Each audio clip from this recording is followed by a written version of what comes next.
ciertamente, bueno, pues es una casa del siglo XIX, que además quisiera comentarles que es una casa que muestra lo que era el partido arquitectónico típico de las casas del centro de Celaya. Esto es algo muy interesante porque la misma casa en sí te muestra cómo eran en esa época, cómo vivían, cómo se acomodaban las familias, cómo estaban colocados sus servicios, etcétera. Entonces lo hace muy interesante. Patios grandes, ¿no?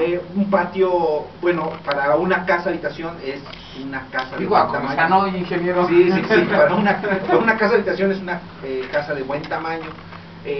Y bueno, la verdad, muy interesante su arquitectura, muy interesante los espacios que tiene, y de ahí se empezó a tomar la idea de destinarla al Museo de Historia. Empezaron a hacer los trabajos, efectivamente, y después vino ya todo un proceso que, como bien lo marca Rafael, es algo muy complejo. Es una vertiente de metodología histórica, de metodología de investigación. También, bueno, viene la captación de colecciones, porque pues eso es la base en un museo, ¿no? Siempre un museo parte de alguna colección. ¿Qué tienes? ¿Qué vas a exhibir ahí? Y de ahí viene todo el proceso de investigación, y también, como bien lo comentaba. ¿Había objetos? ¿Ya tenía objetos el Sistema Municipal de Horticultura? Sí, tenemos algunos, pero tanto el Sistema Municipal de Horticultura como Celaya, por ahí comentaba, familias tienen por ahí algún objeto que han preservado de generación en generación, algún coleccionista que de repente ahí tenía elementos muy interesantes, y que muchos nos lo comentan, solamente estaban esperando que se abra un museo para decir, bueno, yo tengo esto. Y aquí quisiera aprovechar este comentario para hacerles una atenta invitación a todos los que nos escuchan, el que si ustedes consideran que tienen algún elemento interesante, que hable de alguna época importante de nuestra ciudad, de nuestra zona, pues con gusto, nos daría mucho gusto, mejor dicho, el que se pudieran acercar con nosotros con la finalidad de ver de qué piezas son, de qué época son. Nosotros podríamos, a través del área de Rafael, poder hacer ese estudio sobre estas piezas, y si así se determinara tanto el estudio y el propietario, poder en algún momento determinado exhibirlo en el museo. Sí es un proceso metodológico, o sea, no es nada más llevo esta pieza y quiero que me la coloquen en el museo. No, queremos ser muy claros, sí. Lo primero es acudir a la bondad de las personas.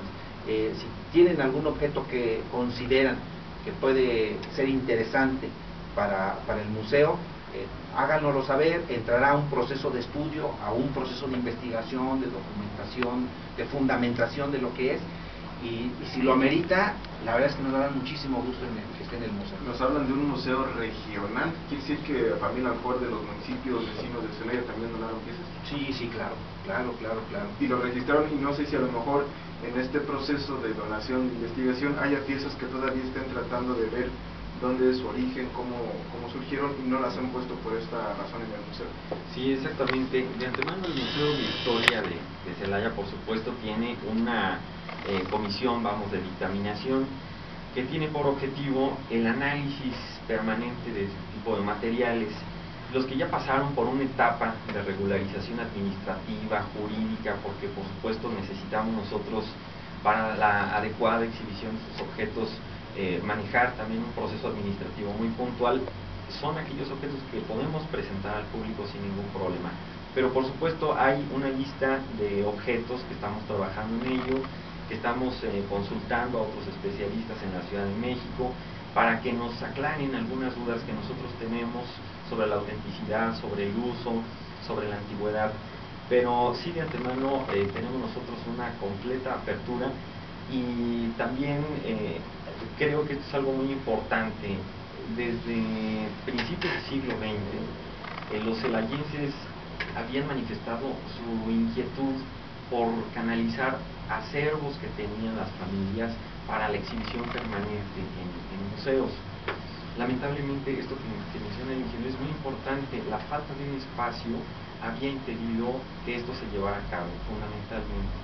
De tal manera que el hecho de contar con una casa para desarrollar en ello un proyecto de museo modifica totalmente las pretensiones y nos permite ahora crear otras condiciones completamente adecuadas, yo diría, con todos los estándares para poder presentar objetos importantes para la ciudad. Nos estaba comentando, ingeniero, que desde las culturas indígenas que se asentaban aquí hasta nuestros días, quiero pensar que hay cerámica, que hay pinturas, que hay herramientas, a lo mejor. ¿Qué es lo que hay en este museo? Vamos a la pausa. Sí, claro. Que nos vayan regresando de la pausa para que no dejen de sintonizarnos contando qué va a haber sala por sala, que nos imaginemos para que a partir del 15 de abril podamos llegar y entonces lo que escuchamos hoy en tiempos políticos, pues lleguemos ya con cierta información de qué es lo que vamos a encontrar sala por sala en este armado del Museo Regional de Historia, que el museo en sí, como decía el ingeniero, ya es historia, ¿no? Principios del siglo XX, quiere decir que nos tardamos casi 100 años o más de 100 años, ¿no? Sí, ciertamente. Pues ya es historia. Ya es historia. Vamos a la pausa, regresamos a la segunda media hora de esta primera hora de tiempos políticos.